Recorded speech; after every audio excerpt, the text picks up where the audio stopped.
On appelle ça le style, monsieur. Voilà, alors cours numéro 22, et c'est un cours où on va parler des œuvres. Pourquoi est-ce que c'est important de parler des œuvres? Parce qu'il y a beaucoup de gens qui ne savent pas vraiment ce que c'est que les œuvres, et puis on a tendance à beaucoup mélanger dans notre tête les différents domaines sur lesquels on peut être à faire des œuvres.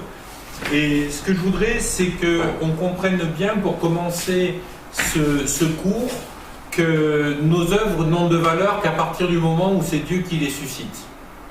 Et je voudrais pour ça vous lire une partie du psaume 127, le verset 1 et le verset 2 du psaume 127. Versets 1 et 2. « Si l'Éternel ne bâtit la maison, ceux qui bâtissent travaillent en vain. Si l'Éternel ne garde la ville, celui qui la garde veille en vain. C'est en vain que vous vous levez le matin et que vous vous couchez tard le soir, en vain que vous mangez le pain de douleur, parce qu'il en donne autant à ses bien-aimés pendant leur sommeil. » Autrement dit, on n'a pas besoin de faire quoi que ce soit pour mériter de Dieu. Amen. Amen. Moi, j'ai eu 3 enfants. Mes enfants, ils n'ont pas eu besoin de faire quelque chose pour que je les aime. Je les aimais parce que c'était mes enfants. Et même quand ils étaient pénibles, et même quand c'était difficile, et même quand on ne se comprenait pas, et même quand on passait à travers toutes sortes de difficultés, ils n'avaient pas besoin de faire quelque chose de particulier pour que je les aime, parce que ce sont mes enfants. Ok? Et bien vis-à-vis de Dieu, c'est la même chose. Et ce psaume 127, il commence par poser les fondements de ce que va être la grâce. Si vous essayez de bâtir des choses sans Dieu, si ce n'est pas Dieu qui bâtit la maison, eh bien ce que vous faites, ça ne sert à rien. Donc n'essayez pas de faire des tas de bonnes choses pour vous attirer la grâce de Dieu, parce que ça ne sert strictement à rien, mais faites l'œuvre de Dieu, parce que Dieu attend que nous puissions faire avec lui les choses qu'il a prévues pour faire avancer son royaume. Amen.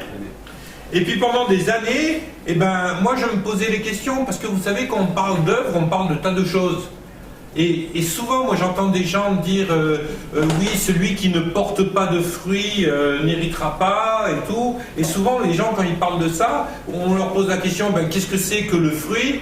Les gens, ils vont vous dire, le fruit, c'est d'évangéliser, c'est de gagner des âmes au Seigneur, c'est de faire telle ou telle ou telle ou telle chose.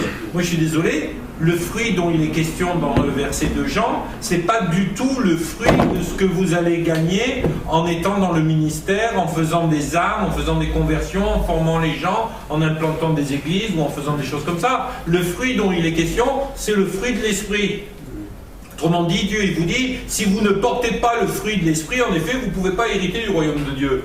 Mais en aucun cas, il s'agit de combien d'âmes j'ai amené au Seigneur cette année. Et moi, quand j'entends des gens me dire « Ouais, on a amené tant d'âmes au Seigneur dans la campagne d'évangélisation, donc ça veut dire qu'on a porté du fruit, cette campagne a porté du fruit. » Moi, je suis désolé, c'est pas ça.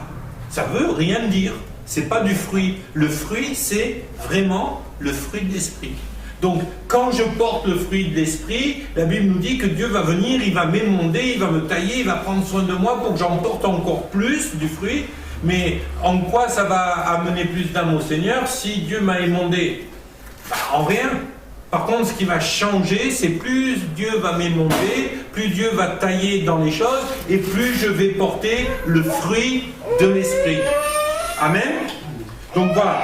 À partir de là, eh ben, on peut définir dans la Bible un certain nombre d'œuvres qui sont des œuvres différentes les unes des autres. Et ces œuvres, on va commencer par le pire pour aller jusqu'au meilleur. Ben, le pire, c'est quoi? Ben, le pire, c'est les mauvaises œuvres. Quand vous prenez l'évangile de Jean, chapitre 7, verset 7, il nous dit « Le monde ne peut vous haïr, moi, il me hait parce que je rends témoignage contre lui de toutes ses mauvaises œuvres. » Autrement dit, dans le monde, il y a des mauvaises œuvres. Les mauvaises œuvres, c'est quoi? Eh bien, écoutez, à votre avis, si je sors dans la rue, que je prends le premier gars qui vient, je lui mets une grosse tête et je lui pique son portefeuille. C'est des mauvaises œuvres. Ok? C'est des œuvres qui sont mauvaises. Et le monde a des œuvres mauvaises. Le mensonge, c'est une œuvre mauvaise. Le vol, c'est une œuvre mauvaise. L'adultère, c'est une œuvre mauvaise. Les œuvres mauvaises, ce sont des œuvres qui vont vraiment à l'encontre des principes même de ce que Dieu attend de nous. Ça va au-delà de faire des choses qui ne tiennent pas la route. C'est vraiment aller dans des choses que Dieu a posées comme étant des choses en abomination devant ses yeux. Aujourd'hui, on nous parle du mariage homosexuel, excusez-moi, c'est une œuvre mauvaise. Pourquoi? C'est parce que c'est une œuvre qui vient s'opposer à tout ce que Dieu nous dit. Tout ce que la nature nous dit, tout ce que les choses nous disent autour de nous, et bien, quand vous décidez de faire l'opposé de ce que Dieu vous dit, et bien, ce sont des œuvres mauvaises. Les œuvres mauvaises dont parle Jésus, ce sont nos péchés, mais plus que dans le sens du péché en règle générale. Parce que le péché, ça veut dire quoi? Quand on parle de péché, et on a traduit ça d'un verbe qui disait manquer la cible. Quand je pêche, c'est parce que j'ai manqué la cible. Autrement dit, quand je ne fais pas l'œuvre de Dieu déjà, eh ben je manque la cible. Quand je rate ma destinée, je manque la cible. Donc je suis déjà dans le péché. Mais quand il nous est parlé de mauvaises œuvres, ça va plus loin que ça. C'est vraiment faire des choses qui sont contraires à ce que Dieu nous a dit. Amen? Ok? Donc on continue. Ces œuvres sont, comme toute chose, elles méritent un salaire. Et la Bible nous dit que le salaire du péché, c'est la mort. Romains 6, 23. C'est pour ça que, mes amis, il faut vraiment réfléchir dans notre vie. Seigneur, est-ce que j'ai encore des mauvaises œuvres? Alors parfois, vous savez, on est chrétien, puis on est là, et puis on se dit, bon, ben on est sauvé par la grâce. Ouais, super, c'est génial, on est sauvé par la grâce. Mais la question qui se pose à nous, souvent, c'est est-ce que dans ma vie, j'ai pas encore des mauvaises œuvres?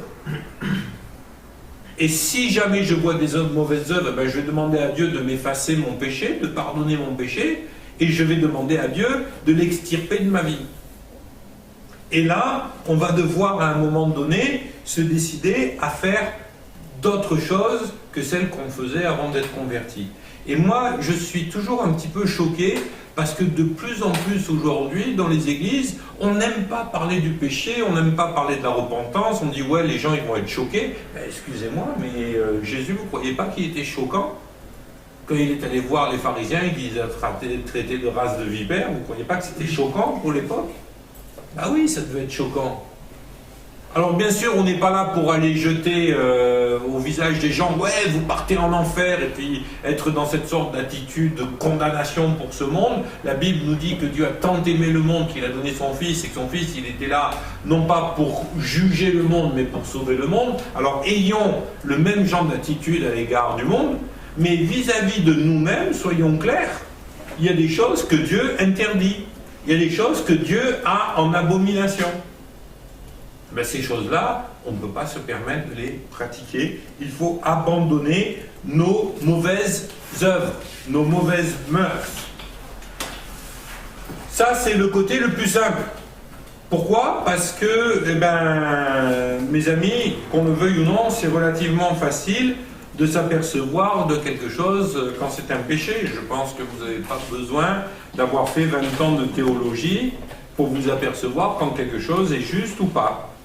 Donc, on n'a pas besoin d'aller chercher bien loin pour ça. Par contre, là où il y a une autre réalité, c'est que parfois, on n'est pas dans de mauvaises œuvres, mais on est dans une deuxième catégorie d'œuvres que l'on va appeler les œuvres mortes. Les œuvres mortes, c'est quoi? Ben là, c'est très intéressant parce que quand Paul nous parle des œuvres mortes, il nous parle là d'un fondement de la foi. Le renoncement aux œuvres mortes, c'est-à-dire, là on n'est pas dans les œuvres du péché, hein, on est dans les œuvres mortes. Le renoncement aux œuvres mortes est un fondement de la foi. Et on va lire ensemble dans Hébreux chapitre 6, à partir du verset 1, ce que Paul nous en dit. Il nous dit, c'est pourquoi, laissant l'enseignement élémentaire c'est par là où on commence, hein, laissant l'enseignement élémentaire de la parole de Christ, tendons à ce qui est parfait, sans poser de nouveau le fondement du renoncement aux œuvres mortes. Alors là, si Paul nous dit qu'il est important d'avoir compris ça comme un fondement, comme quelque chose d'élémentaire, il est impératif que nous comprenions de quoi il nous parle, parce que notre vie, elle va être basée sur ce fondement, d'accord? Donc, qu'est-ce que c'est que les œuvres mortes? Mais écoutez, les œuvres mortes, je crois que c'est quelque chose qui a tout à fait attrait lorsqu'on essaye de faire des choses pour Dieu dont Dieu n'a rien à cirer. Quand vous vous dites, par exemple, ah ouais, mais je vais prier 1 heure tous les matins et puis je vais lire 4 chapitres tous les matins dans la Bible avant d'aller travailler, parce que autrement, si je fais pas ça, je vais pas être un bon chrétien et Dieu il va pas me bénir. Ben là, tu es en plein dans les œuvres mortes. Pourquoi? Parce que Dieu, il a envie de te bénir de toute façon. Et c'est pas parce que tu auras lu plus de chapitres ou que tu auras prié plus longtemps que Dieu va te bénir plus. Alors ne me faites pas dire ce que j'ai pas dit, ça ne veut pas dire qu'il ne faut pas prier, qu'il ne faut pas lire la Bible, mais une chose est sûre, c'est que quand vous priez, quand vous lisez la Bible, faites-le avec les bonnes motivations et avec un cœur pur et droit devant Dieu. Vous savez pourquoi je prie? Vous savez pourquoi je lis la Bible? Parce que j'ai envie de connaître Dieu. Parce que j'ai envie d'avoir une relation avec lui. Comme je vous disais dans un autre cours, une époque de ma vie, je priais beaucoup. Et Dieu m'a demandé où j'étais pendant toutes ces années.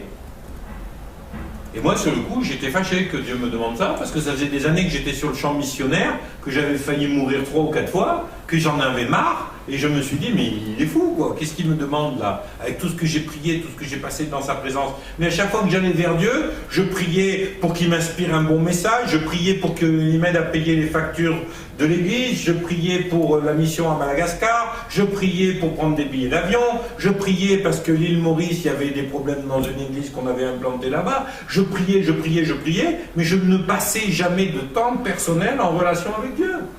Et si votre vie de prière, elle se résume à une liste de supermarchés, eh bien vous n'êtes pas dans la relation. Donc, vos prières peuvent être des œuvres mortes.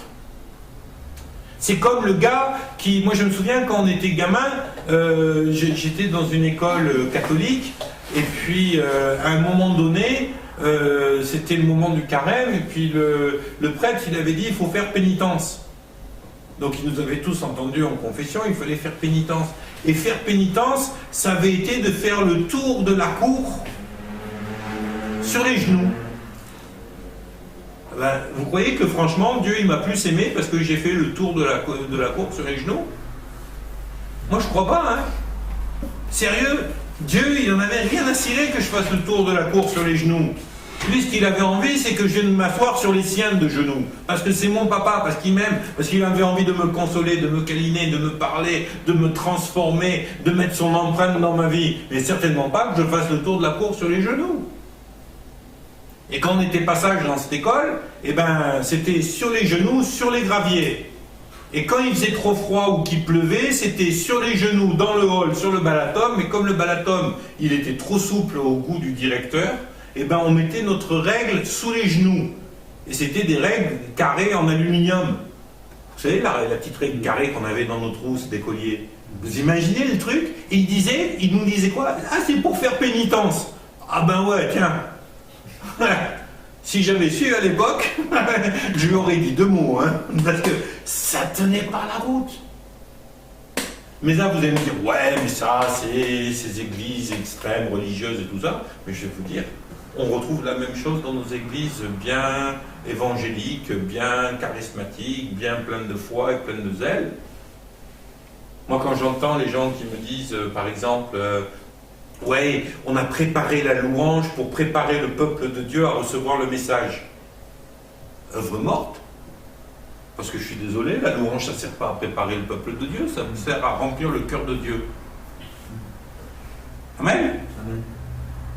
Moi, à chaque fois que quelqu'un me dit j'utilise la louange pour préparer le peuple de Dieu, je dis ben, tu détournes la louange. C'est un crime. C'est quelque chose qui appartient qu'à Dieu, tu n'as pas le droit de l'utiliser. Et ça peut être même pire que ça. Au bout d'un moment, tu te dis mais attends, c'est pas de la manipulation ce que tu es en train de me faire là.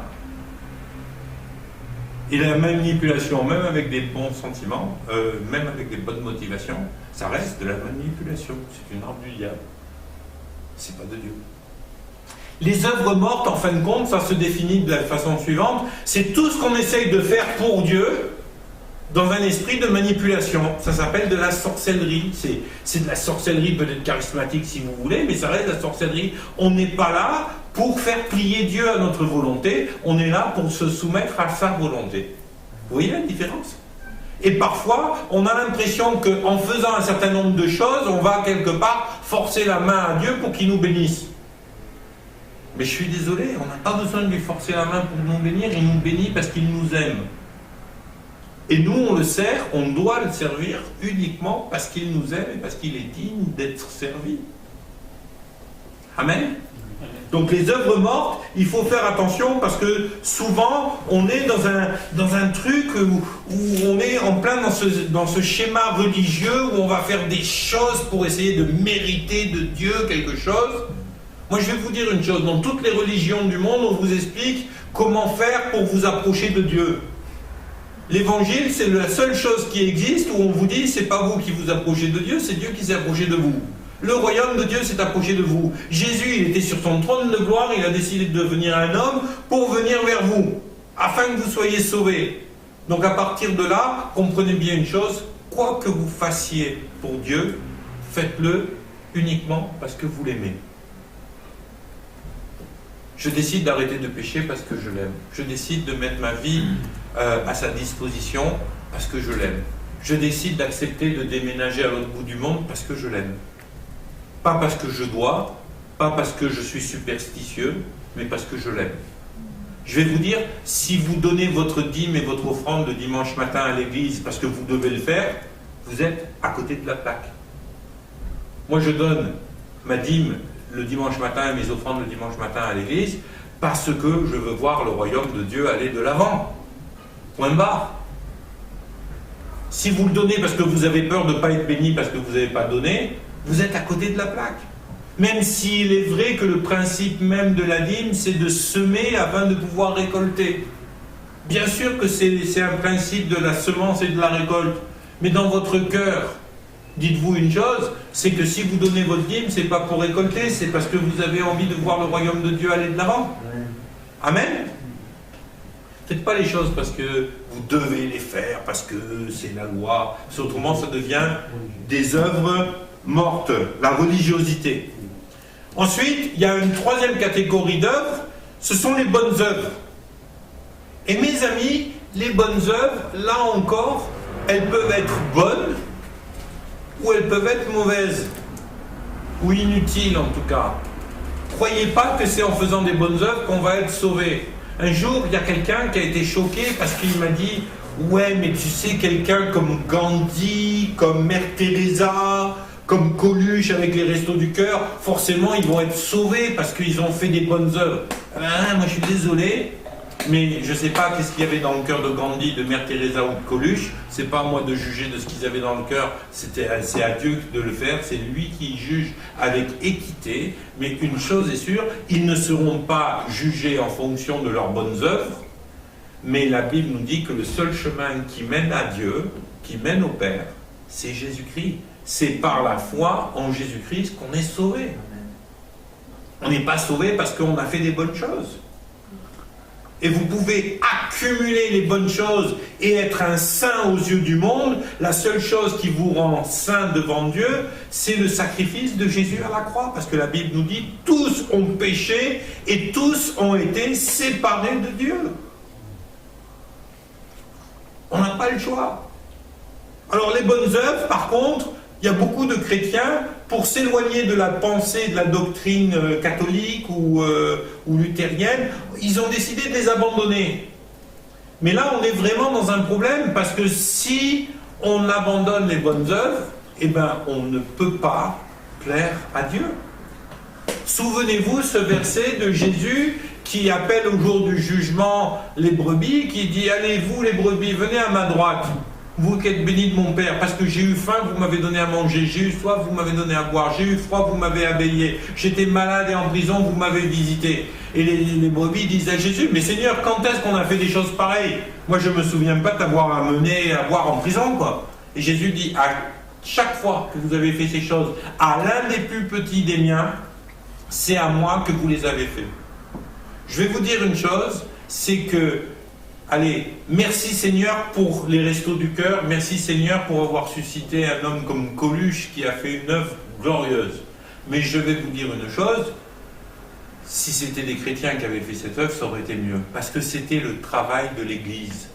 Et parfois, on est tellement omnubilé par le côté religieux, louange, adoration, tout ça, qu'on en oublie que le cœur de Dieu, c'est que nous puissions bénir la veuve et l'orphelin, bénir les pauvres, bénir les indigents.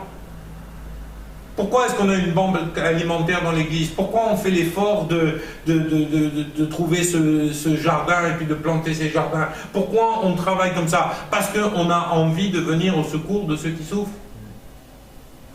Alors faire des bonnes œuvres n'est pas quelque chose de mauvais en soi. La seule chose qu'il y a, c'est qu'il faut les faire motivés par l'amour, motivés par la compassion, motivés par le royaume de Dieu, pas motivés par le fait de gagner un petit peu d'échelon dans notre échelle et peut-être d'être bien vu par Dieu. Mes amis, vous êtes déjà bien vus par Dieu. Vous êtes déjà bien vus par Dieu parce qu'à chaque fois que Dieu vous regarde, il vous regarde à travers son Fils Jésus. Et à travers son Fils Jésus, il vous voit propre et sans péché. Par contre, bien que les bonnes œuvres ne nous permettront pas d'atteindre le ciel, si vous avez atteint le ciel en Jésus-Christ, c'est-à-dire si vous êtes sauvé par votre foi en Jésus-Christ, il devient certain que vous allez être poussé par l'Esprit à faire de bonnes œuvres. Autrement dit, les bonnes œuvres, chez un chrétien, c'est comme le thermomètre qui dit à quel niveau est votre foi. Regardez les œuvres que vous faites. Et ça va vous donner une bonne indication sur votre niveau de foi. Si la seule préoccupation de votre vie, c'est votre nombril, et que toutes les œuvres que vous faites, vous les faites pour votre nombril, posez-vous sincèrement la question, est-ce que ma foi, elle est en bonne santé, quoi? À un moment donné, on peut lire que les apôtres à Jérusalem ont proclamé, on dit à Galates chapitre 2, 22, ils nous recommandèrent seulement de nous souvenir des pauvres, ce que j'ai eu soin de faire. Les apôtres à Jérusalem qui avaient envoyé les disciples, les missionnaires, l'église pour grandir, elle dit, souvenez-vous des pauvres. C'était une priorité de l'église primitive. Dans Actes chapitre 2, on voit que l'église, les gens mettaient tout en commun, ils vivaient des tas de choses. Ils étaient là à faire tout ce qui était nécessaire de façon à ce qu'il n'y ait pas de pauvres au milieu d'eux. Ils ont même mis un système bancaire en place à travers les diacres pour pouvoir nourrir les veuves, les orphelins, les indigents au milieu d'eux. C'était quelque chose de primordial pour l'église primitive que de s'occuper du social. Personnellement, je pense que toute église se doit d'avoir une implication sociale à un niveau ou à un autre. Ça, ce sont de bonnes œuvres.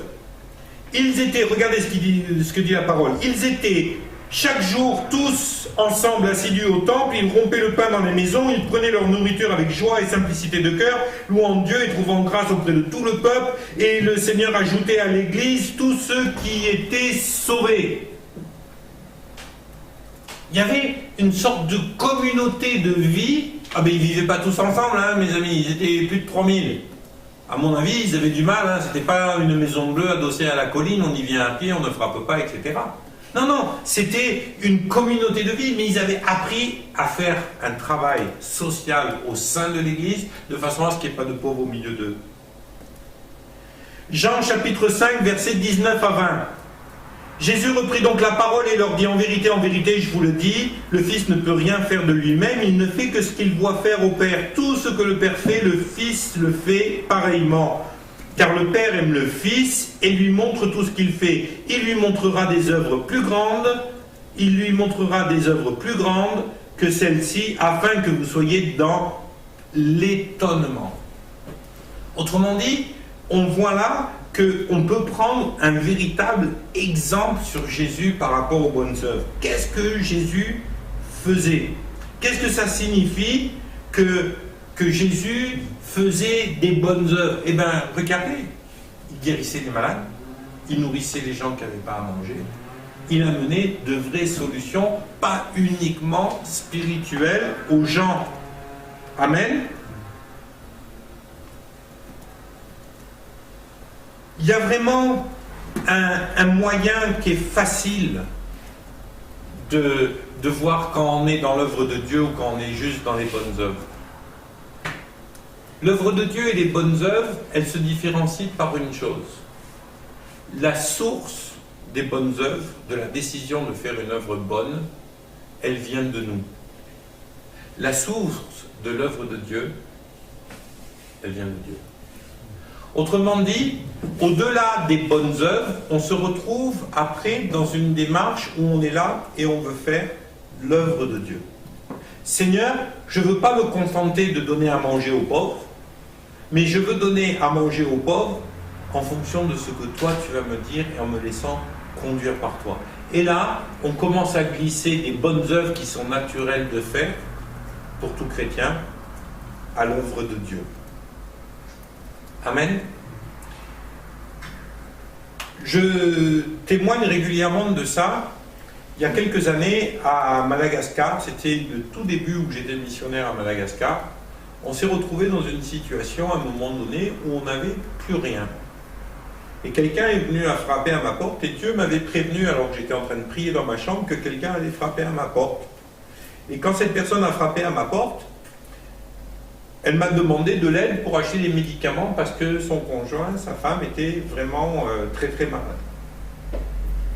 Et moi j'étais trop content de pouvoir aider, mais le fait est, c'est que comme on me frappait 4-5 fois à la porte tous les jours parce que j'étais le blanc de service dans le quartier, en plus j'étais pasteur, il le savait, donc il frappait pour avoir à manger, pour avoir... Et là, quand il est venu me demander des sous, j'en avais pas.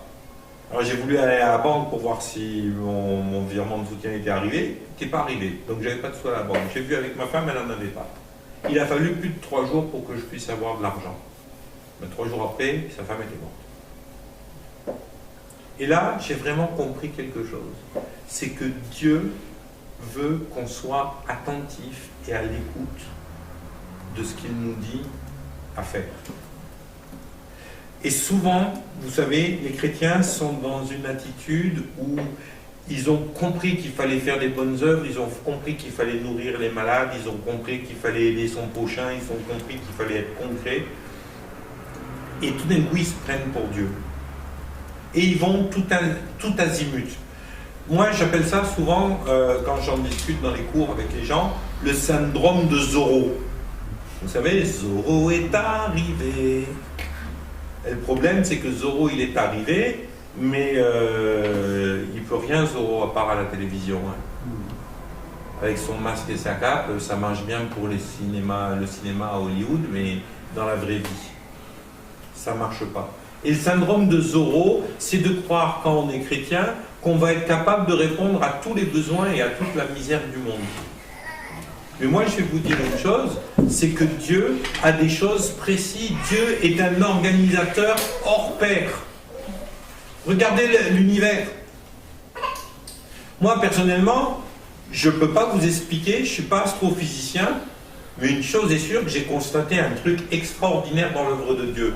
La Lune, elle ne nous tombe pas sur la tête. Ah, c'est quand même pas mal. Dieu, il a bien organisé le truc, quoi. Et la Lune, elle tourne autour de la Terre, et la Terre, elle tourne autour du Soleil. Et puis tout ça, ça rentre pas en collision, ça rentre pas en carambolage. Waouh, c'est quand même super bien, hein. Vous avez déjà vu le corps humain? Comment ça marche bien? Et je décide de lever la main, j'ai besoin de faire aucun effort. Je sais que, voilà, je sais pas comment ça marche. Ouais, on m'a dit qu'il y avait des neurones qui envoyaient de l'électricité, machin, tout ça, à travers les nerfs, peut-être. Je veux bien, hein, moi aussi, j'ai regardé le dessin animé avec le mec avec le poney et la grande barbe. Mais je sais pas comment ça marche. Je sais pas comment ça marche, mais je trouve ça merveilleux. Dieu est un excellent organisateur. Yes. Alors dites-vous une chose, c'est que Dieu, il a prévu de répondre à tous les besoins. Il a prévu à répondre à tous les besoins. Il va vous utiliser pour répondre à des besoins spécifiques. Et si on est à l'écoute de Dieu, vous savez ce qui va se passer? Eh bien, on va répondre aux besoins que Dieu nous a assignés. Et celui qui est à côté de nous, il va répondre aux besoins que Dieu l'a assignés. Et plutôt qu'il y en ait un qui s'épuise à faire des choses pour lesquelles il n'était pas appelé et qu'il n'est pas facile de faire pour lui, et bien chacun est à sa place, chacun a sa sphère d'autorité, chacun a les dons que Dieu lui a donnés pour qu'il puisse faire les bonnes œuvres que Dieu a prévues d'avance pour lui. Autrement dit, au-delà des bonnes œuvres, il faut qu'on apprenne à faire l'œuvre de Dieu. Seigneur, à quoi tu m'as appelé? Quels sont les talents que tu m'as donnés? À quoi tu m'as appelé? Alors maintenant, je vais vous dire, pour faire l'œuvre de Dieu, eh ben, il n'y a pas 50 solutions, il faut être zélé pour la maison de Dieu. Et là, je trouve qu'au jour d'aujourd'hui, c'est le problème majeur que l'on rencontre chez beaucoup de chrétiens et dans beaucoup d'églises, c'est le manque de zèle pour la maison de Dieu. Et ça, c'est quelque chose qui est super frustrant.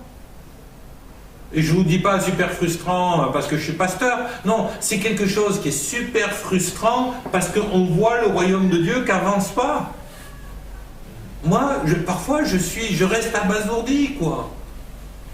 Le peu de zèle qu'il y a pour la maison de Dieu. Écoutez ce qui s'est passé. Vous vous souvenez quand Jésus a fait le fouet, qu'il a commencé à frapper sur les gens dans le temple, à jeter les tables des changeurs, à ouvrir les parcs pour les brebis, à libérer les tourterelles et compagnie? Les disciples, ils ont regardé ça et puis ils ont halluciné. Alors vous savez, parfois on me dit, ouais, Jésus, il était doux et âme de cœur, il n'a pas pu faire ça. Ben alors c'est quelqu'un a rajouté une page dans ma Bible, excusez-moi, je suis désolé. Non, Jésus, il s'est mis en pétard. Et contrairement à ce que certains disent, il est plutôt bon et sain dans certaines situations de se mettre en pétard. Et Jésus s'est mis en pétard. Vous savez, parfois les gens ils disent « Ah non, Jésus n'a pas pu se mettre en colère, c'est un péché. » Non, se mettre en colère, c'est pas un péché. Je vais même vous dire plus, la Bible nous dit « Mets-toi en colère. » Par contre, ne va pas te coucher sur ta colère. Autrement dit, il ne faut pas simplement se mettre en colère, il faut que ton action soit à la hauteur de ta colère. Tu vois quelque chose qui te met en colère, il faut que cette chose-là, elle change. Donc va et change ce qui t'a mis en colère. Jésus s'est mis en colère parce qu'il disait, cette maison qui était une maison de prière, vous en avez fait une caverne de brigands. Et il a foutu tout le monde dehors. Ok ? Et quand les disciples ont vu ça, ils ont halluciné. Et tout d'un coup, ils se sont souvenus d'un verset de l'Ancien Testament. Et ce verset de l'Ancien Testament, il dit « Le zèle de ta maison me consume ». Vous pouvez lire ça dans Jean chapitre 2, verset 17. « Le zèle de ta maison me consume ». Moi, j'aimerais qu'il y ait plus de zèle qui consume, plus de chrétiens dans la maison de l'Éternel. Parce que parfois, vous avez l'impression que la seule chose qui consume les chrétiens, c'est l'ennui. Et pourquoi les gens s'ennuient? Pourquoi il y a des chrétiens? Vous savez pourquoi il y a des chrétiens qui viennent parfois et puis qui disent « Ah ouais, mais c'est dur, venir à l'église et tout, machin, tout ça. » Pourquoi? Parce qu'ils s'ennuient. Mais pourquoi ils s'ennuient? Parce qu'ils manquent de zèle. La plupart des chrétiens, lorsqu'ils arrivent à l'église, c'est « Qu'est-ce que je vais pouvoir recevoir aujourd'hui ?» Et quand est-ce que tu viens et que tu dis « Qu'est-ce que je vais pouvoir donner aujourd'hui ?» Allez, je suis en chemin, je vais à l'église. Seigneur, donne-moi une parole de connaissance, donne-moi une prophétie, donne-moi une exhortation, donne-moi un psaume. Parce que c'est comme ça que ça doit se passer nos cultes.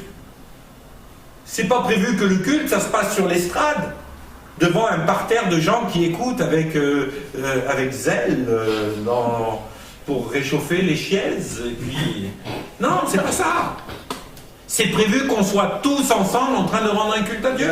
Donc quand vous vous rendez à l'église, eh bien soyez zélés. Vous dites pas, tiens, je vais à l'église.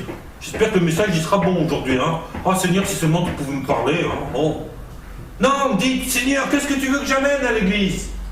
Parce que je sais que de toute façon, l'église c'est comme l'auberge espagnole, on y trouve ce qu'on y amène. Amène ta portion de Saint-Esprit en toi, prête à servir Dieu, et tu vas voir qu'il va y avoir abondance dans la maison du Seigneur. Amen. Mais faut-il encore qu'il y ait du zèle pour ça? Écoutez ce que disait Josué. Moi et ma maison, nous servirons l'Éternel. Vous autres, vous faites ce que vous voulez. Josué, il est devant la terre promise, il est devant la forteresse de Jéricho, il y a le Jourdain devant lui, il se tourne vers tout le peuple, il dit, vous voulez rester, restez, vous vous démerdez, hein. mais moi et ma maison, on servira l'Éternel. Il est prêt à y aller seul. Vous voyez que c'est pas du zèle, ça? Vous faites ce que vous voulez, mais moi et ma maison, nous servirons l'Éternel. Moi, quand je lis des trucs comme ça, je me dis, pétard, 2 ou 3 comme ça dans l'église, je t'explique pas, quoi. Amen? Amen. Bon, Davidson, à partir de maintenant, je vais t'appeler Josué. 1 Roi 22, verset 13. Michée résiste aux pressions à cause du zèle qu'il a pour la maison de Dieu. Écoutez ce qui se passe. Et le messager qui était allé pour appeler Michée lui parla, disant, voici les paroles de tous les autres prophètes. D'une seule bouche, ils annoncent du bien au roi. Que ta parole soit, je te prie, comme la parole de l'un d'entre eux, et annonce du bien. Mais Michée dit, l'Éternel est vivant, ce que l'Éternel me dira, je l'annoncerai. Autrement dit, Michée, il n'en a rien à cirer de ce que font les autres. Lui, ce qui l'intéresse, c'est le zèle qui brûle en lui pour la maison de l'Éternel. Amen. Amen. Amen. Et ça, on le voit tout au long de la Bible. Néhémie, il va risquer sa vie pour plaider la cause de Jérusalem auprès du roi Cyrus. Et le résultat, c'est que le roi Cyrus va l'envoyer pour reconstruire la muraille de Jérusalem. Mais vous savez que Michée a fait la gueule devant le roi alors que c'était les chansons qu'il était censé lui servir son vin. Et bien Michée, il était dans une situation où s'il faisait la gueule devant le roi, on pouvait lui couper la tête. Le roi, il pouvait dire, non mais t'as pas le droit d'être triste devant moi, non, je te tue. Il a pris un risque, mais pourquoi il a pris ce risque? Parce qu'il voulait que la maison de l'Éternel, que la ville de Jérusalem soit rebâtie. Alors il a pris du risque parce qu'il avait du zèle pour la maison de Dieu. Mes amis, avoir du zèle pour la maison de Dieu, à un moment donné, ça passe par vous dire, moi je m'en fous de ce que les autres y font, je vais commencer par ma propre vie. Seigneur, je la mets à ta disposition. Peut-être que je flippe, peut-être que je ne suis pas prêt, peut-être que je ne me sens pas capable, peut-être. Mais je m'en fous des peut-être, avec toi, tout est possible. Donc je vais te suivre, Jésus, je vais me laisser transformer, je vais payer le prix. Mais ça aussi, c'est un gros mot. Dans l'église d'aujourd'hui, dès que vous dites payer le prix, les gens ils me regardent, ah non, l'évangile c'est gratuit. Tu rigoles ou quoi? L'évangile c'est pas gratuit, c'est juste quelqu'un d'autre qui a payé le prix. C'est Jésus qui a payé le prix à la croix. C'est le Père qui a payé le prix en donnant son Fils. C'est le Saint-Esprit qui a payé le prix en détournant ses yeux afin que Jésus puisse mourir. Voilà le prix qui a été payé. Et qu'est-ce qui se passe quand on est chrétien? On n'est pas censé donner notre vie à Dieu? On n'est pas censé mourir à nous-mêmes à travers les eaux du baptême pour ressusciter avec Christ? Mais la vie qui appartient à Christ parce qu'il a racheté notre vie, elle lui appartient à lui. Amen. Excusez-moi, je m'excite, mais j'aime trop ce truc-là. Alléluia. Moi, je crois qu'on a besoin d'avoir du zèle. Amen. Et mes amis, parfois, on a un problème dans l'église qui n'est pas un problème de puissance, qui n'est pas un problème... Non, c'est un problème de zèle. Si on était zélé pour la maison de Dieu, on verrait des signes, des prodiges au quotidien. Amen. Amen. Et peu importe ce qui arrivera à l'autre, assis à côté de toi, toi, suis-moi. Moi, je trouve ça trop excellent. À chaque fois que Jésus arrive, il vient vers quelqu'un, il dit, toi, suis-moi. Et la Bible nous dit, immédiatement, il se leva, il l'a suivi. Il est sur le bord du lac de Galilée, il passe à côté de Pierre, je ferai de toi un pêcheur d'hommes, toi, suis-moi. Hop, Pierre, il se lève, il le suit. Il va voir Lévi qui est collecteur d'impôts, il a la table, les pièces, tout ça, c'est un fonctionnaire.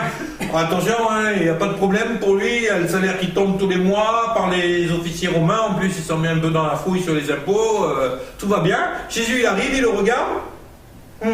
Lévi, toi, suis-moi. Et Lévi, il laisse tout, les pièces, la table, les impôts, les romains, et il suit Jésus.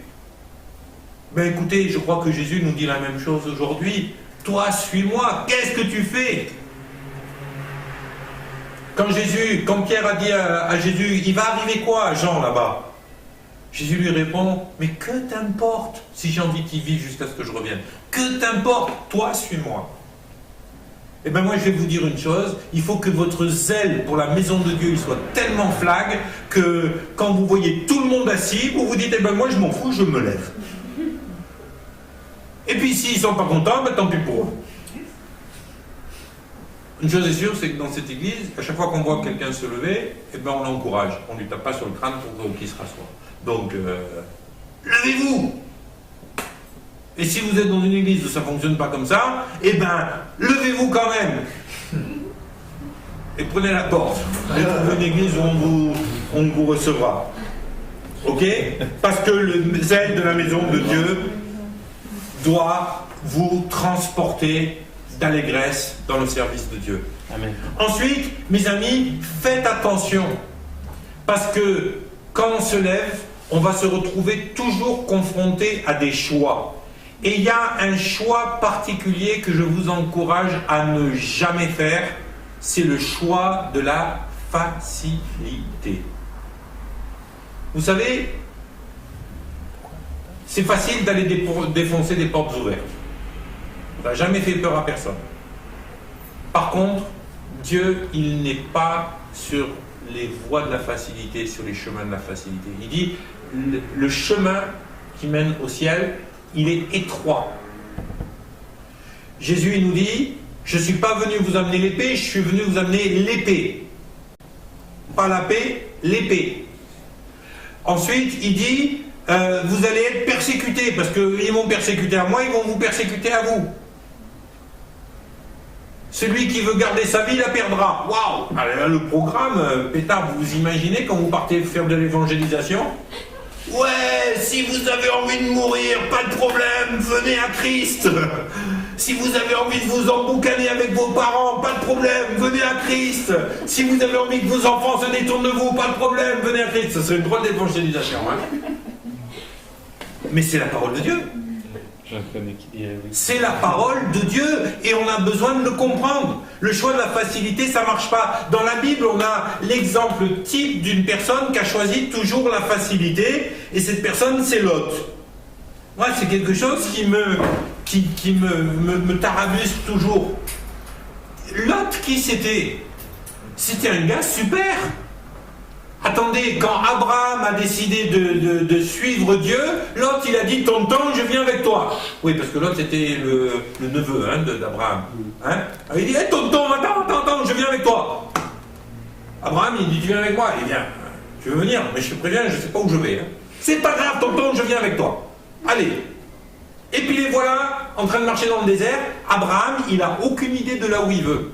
Mais le zèle de servir Dieu est plus fort que tout. Alors il a décidé d'y aller. Dieu va lui faire des promesses extraordinaires. On voit la bénédiction de Dieu descendre sur Abraham à tous égards. Dieu sort Abraham des ennuis quand Abraham il s'est mis dans des ennuis.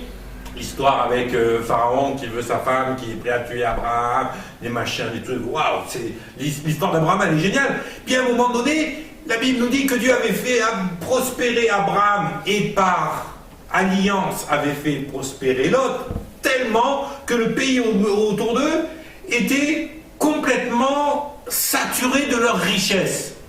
Oh pétard, moi j'aimerais voir l'église comme ça. La ville de Toulon saturée par les richesses de l'église. Waouh, ce serait glorieux, non? Vous imaginez le maire qui va voir le conseil de tous les pasteurs parce qu'ils seront dans l'unité et puis qui viendra voir le conseil des pasteurs en disant ouais, on a besoin de fonds pour un nouvel hôpital. Ouais, pas de problème, attendez, on vous fait un chèque, 3 milliards. Eh, ça serait glorieux.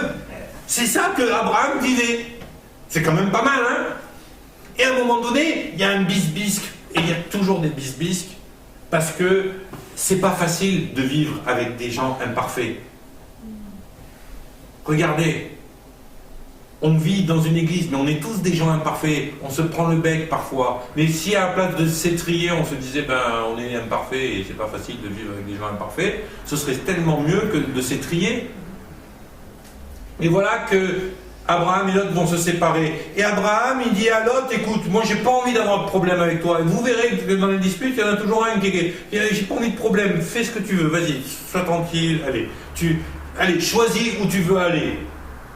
Et qu'est-ce qu'il fait Lot? La Bible nous dit, hein, c'est vraiment écrit. Abraham dit à Lot qu'il n'y ait point, je te prie, de dispute entre toi et moi, ni entre mes bergers et tes bergers, car nous sommes frères. Tout le pays n'est-il pas devant toi? Alors sépare-toi donc de moi. Si tu vas à gauche, j'irai à droite. Si tu vas à droite, j'irai à gauche. Lot leva les yeux. Autrement dit, il a regardé autour de lui, il s'est dit, ah, c'est moi qui choisis le premier, vous savez. Alors il a regardé et il a dit, Lot vit toute la plaine du Jourdain qui était entièrement arrosée. Avant que l'Éternel n'eût détruit Sodome et Gomorrhe, c'était jusqu'à Tsoar comme un jardin de l'Éternel, comme le pays d'Égypte. Lot choisit pour lui toute la plaine du Jourdain et s'avança vers l'Orient, et c'est ainsi qu'ils se séparèrent. Il faut savoir qu'en dehors de la plaine du Jourdain, tout le reste, c'est des montagnes arides. Ah, il avait compris Lot, hein. Il s'est dit, attends, c'est plus facile en bas, hein.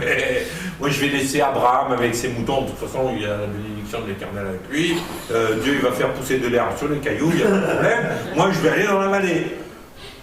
Il a choisi la facilité. Mais regardez ce que nous dit le verset, c'était comme le pays d'Égypte. Ça vous rappelle pas un truc? Le pays d'Égypte dans la Bible, ça représente quoi? Le lieu de la bénédiction ou le lieu de la malédiction? Ah ouais. Bon, l'autre il ne savait pas encore. Mais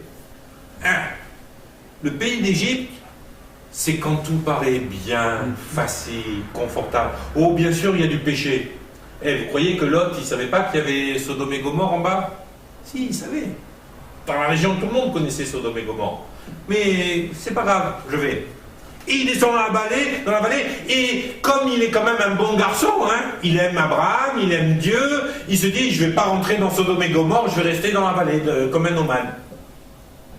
Et là, qu'est-ce qui se passe? Si vous connaissez l'histoire, il y a des rois qui viennent, qui foutent la ratatouille à Lot, qui l'emmènent en esclavage avec ses bétails, avec tout ça, tout ce qu'il avait amassé comme richesse et fortune se retrouve en esclavage avec les rois qui l'ont attaqué, et tonton, il va au secours d'Abraham, de Lot. Alors voilà que tonton Abraham, il prend ses soldats, il libère Lot.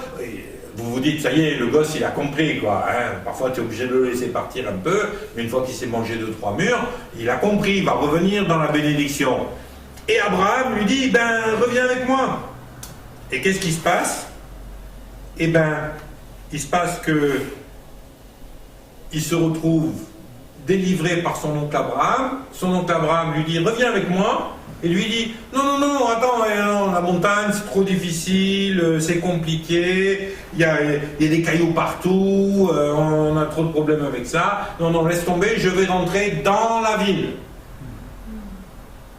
Encore une fois, il choisit la facilité. Bon, avant j'étais dans la plaine, c'était bien, je faisais des sous, mais c'est dangereux, donc là je vais continuer à faire des sous, mais je me mets dans la ville, c'est pas grave, moi je vais pas participer au péché, mais je me mets en sécurité derrière les murs. On a une autre personne dans la Bible qui a exactement la mentalité opposée à l'autre. C'est Ruth la Moabite. L'histoire de Ruth, c'est quoi? Elle est là, elle a perdu son mari, c'est une veuve.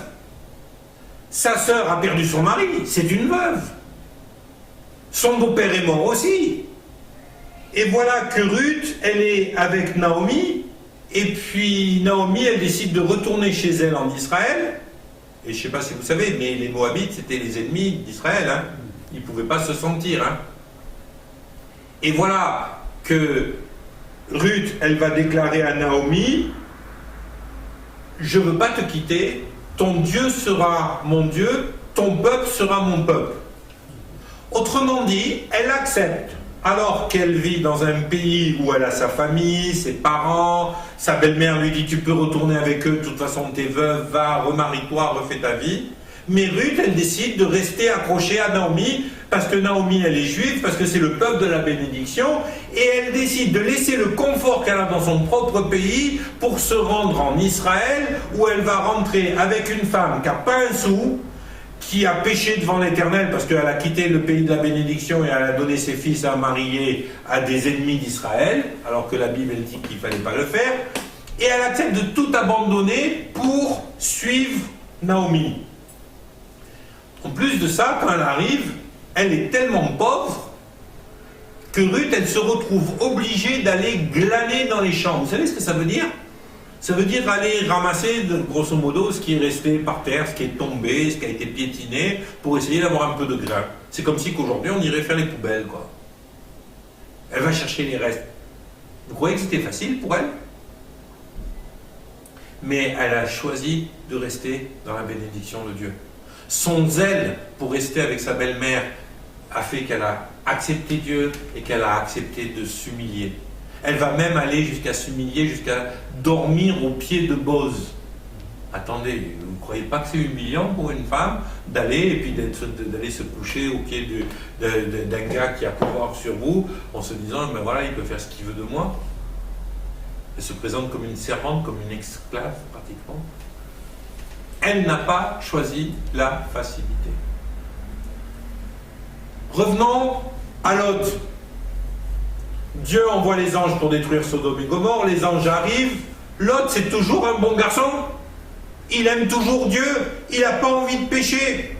Alors il est là, et puis quand il voit les deux anges arriver, il décide de faire ce qu'on fait dans le Moyen-Orient depuis toujours, c'est-à-dire de leur donner l'hospitalité. Alors il les accueille chez lui. Il ne sait même pas vraiment que c'est des anges, mais il se dit, allez, on va les accueillir. Et puis voilà qu'ils sont chez lui, et voilà que les habitants de Sodome et Gomorrhe frappent à la porte, et on a envie de détrousser tes bonhommes, on a envie de s'en occuper, on a envie de s'amuser avec eux, tu vas nous les donner. Et là, l'autre, il est tellement lié par la loi de l'hospitalité qu'il préfère encore donner ses propres filles plutôt que les étrangers qui sont chez lui. Vous trouvez ça juste? Moi, je trouve pas ça juste. Mais là encore, ils pigent rien. Et les anges vont prendre Lot, sa femme et ses filles, ils vont les sortir de là de façon miraculeuse. Sa femme va se retourner, elle va devenir une statue de sel, Dieu va détruire Sodome et Gomorrhe, et voilà que l'ange est là, et puis qui lui dit « Monte dans la montagne !» à Lot. Et vous savez ce qu'il répond, Lot? « Oh non, non, non, la montagne c'est trop dangereux, hein. Oh non, non, non, c'est trop dangereux la montagne. Regarde, maintenant je suis là, seul avec mes deux filles, ma femme c'est une statue de sel, laisse-moi aller à Tsoar. » Il choisit de nouveau la facilité. Vous savez où ça l'a amené, ce choix de la facilité? C'est que même à Tsoar, il ne se sentira pas en sécurité. Alors il va finir par se cacher dans une caverne. Il va finir par tomber dans l'alcoolisme, parce que ses filles vont le saouler à plusieurs reprises. Et il va finir par tomber à avoir des relations sexuelles avec ses propres filles. Waouh! Il tombe dans l'inceste. Et de ces deux filles vont naître deux tribus qui seront toujours les ennemis d'Israël dans le pays et seront comme une écharpe dans la chair d'Israël dans le pays. Ce seront les amis. Et parmi ces tribus, il y a les Moabites, justement. Le choix de la facilité a pris un homme qui était un homme bon, un homme qui semblait juste, un homme qui aimait Dieu, un homme qui aimait Abraham, un homme qui aimait le peuple de Dieu, un homme qui ne voulait pas participer au péché, à se retrouver dans un péché ignoble. C'était le choix de la facilité. Ruth la Moabite, ça a été l'inverse. Le fait d'avoir accepté de ne pas choisir la facilité, mais de choisir ce que Dieu attendait et ce que Dieu voulait et d'honorer Dieu, l'a amené à devenir la femme de Boz. Mais surtout, vous savez où est-ce qu'on la retrouve, Ruth la Moabite? Dans la généalogie de Jésus. Vous ne croyez pas que Dieu l'a élevée? Dieu a élevé cette femme au-delà de ce qu'on pourrait imaginer. Il a fait d'elle une des personnes qui figurent dans la généalogie de Jésus. Waouh! Moi, je trouve ça extraordinaire. Mes amis, choisir la facilité n'amène jamais rien de bon. Mais choisir de suivre Dieu malgré les difficultés vous amènera toujours à la gloire. Amen. Moi, j'ai envie que l'Église devienne glorieuse. Amen. Alors, je refuse les choix de la facilité et je veux marcher dans la gloire de Dieu. Ça ne veut pas dire que je cherche systématiquement la difficulté. Mais si Dieu me montre un chemin étroit, je préfère prendre le chemin étroit que Dieu me montre que les chemins de la facilité qui, de toute façon, mènent tout droit en enfer. Amen. Amen. Quand vous êtes devant un chemin difficile, dites-vous toujours que la Bible nous fait cette promesse. Il aplanira le chemin sous nos pieds. Il l'aplanira. Il sera à nos côtés. Quand je marche dans la vallée de l'ombre et de la mort, je ne crains aucun mal parce que ta houlette et ton bâton me rassurent. Tu dresses une table en face de mes ennemis, tu oins ma tête et ma coupe déborde. Mais, mes amis, ça commence par la vallée de l'ombre et de la mort. Et quand je suis dans la vallée de l'ombre et de la mort, eh ben, je sais qu'il y a une sortie, je ne vais pas y rester. Quand je choisis de marcher sur le chemin étroit qui m'amène dans les difficultés, je sais que les difficultés, ce n'est pas un but en soi et que je vais en sortir parce que Dieu ne m'abandonnera pas dans la vallée de l'ombre et de la mort. Amen. Amen. Apprenons à marcher dans les voies que Dieu nous a tracées, parce que les voies que Dieu nous a tracées, ce sont les voies dans lesquelles il a prévu non seulement de nous bénir, mais ce sont aussi des voies qui vont nous amener à être efficaces pour le royaume de Dieu. Amen. Regardez Paul. Paul, à un moment donné, il aurait pu choisir la facilité. Mais il a décidé de ne pas choisir la facilité. Il a risqué sa vie. Il a été lapidé. À un moment donné, ils ont été obligés de le mettre dans un panier, le descendre le long des murailles d'une ville, parce qu'il était sur le point de se faire tuer. Il a été en prison, il a pris des coups. Il a été fouetté, il a été lapidé. Et à la fin, il a été décapité pour l'évangile. Mais une chose est sûre, les 2/3 du Nouveau Testament, c'est lui qui les a écrits. Croyez pas qu'il est assis sur un trône de gloire. Moi, je crois qu'il est assis sur un trône de gloire. Ça n'a pas été facile. Mes amis, la facilité n'amène rien de bon. Jamais. La facilité n'amène jamais rien de bon. Amen. Amen.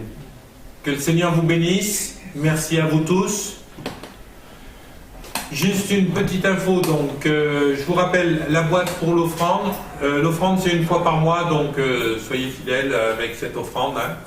Et si jamais vous n'aviez pas prévu pour ce soir, vous aviez oublié, amenez-la dimanche. Et pareil pour les gens qui sont sur Internet, je vous invite à l'amener dimanche parce que je pars en Côte d'Ivoire.